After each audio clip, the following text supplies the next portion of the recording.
Hi friends, ఈరోజు అయితే matter 10కి వచ్చాము. వేర్ హౌస్ అంటారు. ఫస్ట్ రాగానే ఈ మనీ ప్లాంట్ కాస్ట్ చూసి దిమ్మ తిరిగిపోయింది. $40 ఉంది. ఇంకా ఇవన్నీ బార్బిక్యూకి సంబంధించిన ఎక్విప్మెంట్, సాసేజెస్ కానీ అన్నీ మొత్తం ఇక్కడ ఉంటాయి.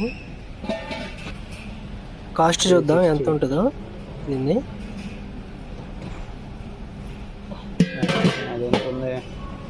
కాస్ట్ అయితే మాత్రం $450 ఉంది. అంటే ఇష్టమైన వాళ్ళు కొనుక్కుంటారు. ఇంక ఇవన్నీ సోఫా సెట్స్. ఇప్పుడు సమ్మర్ కాబట్టి ఫ్యాన్స్ కూడా సేల్లో పెట్టారు. మామూలుగా అయితే ఉండవు. ఇంకా గార్డెనింగ్కి అయితే ల్యాండ్ మూవర్స్ వాడతారు ఎక్కువ, అంటే గెడ్డు కోసే మిషన్. ఇంకా గార్డెన్లో కొన్ని కూరగాయ మొక్కలు వేద్దామని చెప్పి కూరగాయ మొక్కలు తీసుకున్నాను. మొక్కలు అంటే విత్తనాలు తీసుకున్నాను.